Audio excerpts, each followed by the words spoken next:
How's it going, guys, and welcome back.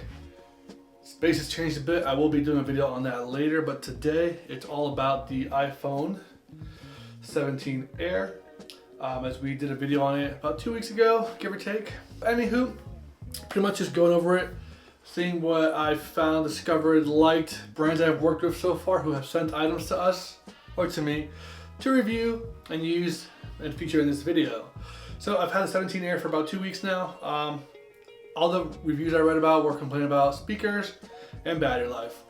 Realistically, I work from home for the most part, so my phone is always on my charger while I'm at home, so I've never had an issue with battery life.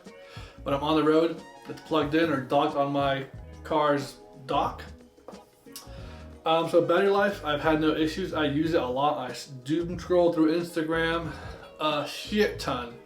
But anywho, as far as speakers, I don't really listen to music or watch videos from here. I watch it from my desktop, but I haven't had any complaints about it. There was one thing that I had an issue with, which is that by default, these buttons didn't adjust the ringtone or volume on that for notifications, so I almost had no notifications always. I couldn't hear them. My biggest gripe with this is I came from the iPhone 14 Pro. I didn't think I would need that wide lens. I miss it. I miss being able to be here, popping up the wide lens, and it's a huge, wide angle. From default, what this includes, for my necessities with a phone, it works. But sometimes I do want to get that wide angle, showcase where the Jeep is when I'm off-roading, take some wide shots, things like that. I do like the feature of the wide angle camera for the selfies. You can fit in a ton of people in it and it works phenomenal, which is pretty cool. Another cool feature I do enjoy a lot is this button here. I have it set up for, it's set up for the camera. I like that I can, swipe to zoom in, swipe to go back to a selfie, snap a picture. And I do like that you can program this programmable button. I have it to go into D&D mode, since I'm always in that when I go, shoot a job, wedding, events, etc. Quick and simple, just hold it. I know it's in D&D mode. Put it in my pocket, I'm good to go. It's lightweight. I mean, it weighs 165 grams. Sometimes I forget I have it. I do wear a case, or I do rock a case with it. Nothing special. I rock a fancy Amazon $4 case. I do have Apple Care. Have the Apple Care Plus. I paid $20 a month. It covers this and my MacBook Pro. So I'm not too afraid of dropping it and breaking it.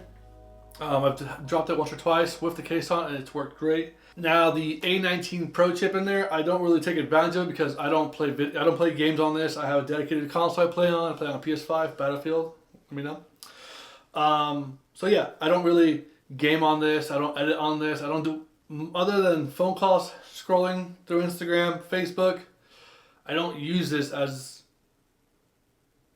a gaming device or an editing device. So for me, the A19 Pro chip, even though it's great to have, haven't had to use it yet. So my phone hasn't warmed up like other complaints have been. Now, as far as the camera, like I mentioned earlier, it is a 48 megapixel camera. My biggest regret is not being able to do a wide lens. I can care less about zooming in.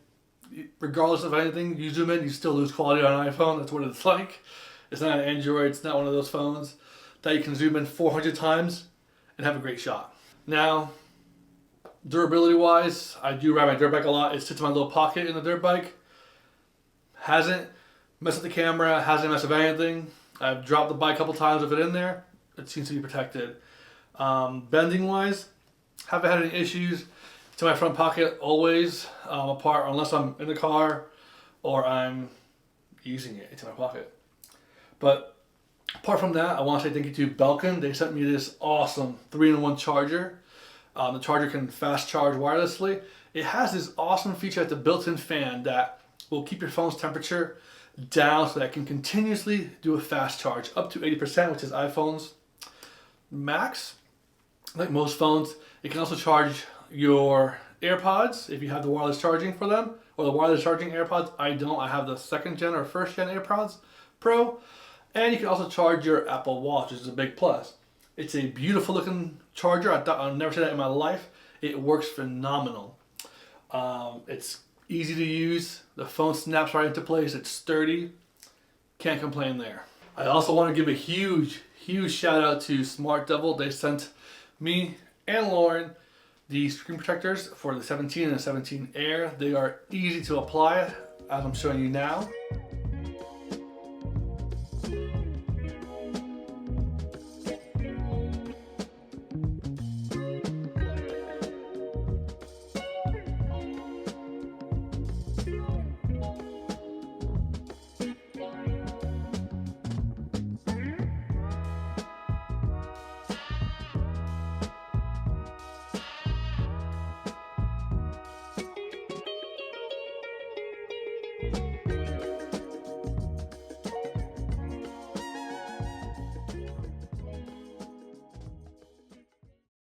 Guys, honestly, this isn't one of those videos where there's fancy little outdoor cinematic shots of me using the iPhone, because I don't use it in that sense. I use it as an everyday person, phone calls, taking photos here and there. Here's some of the photos I've taken with it.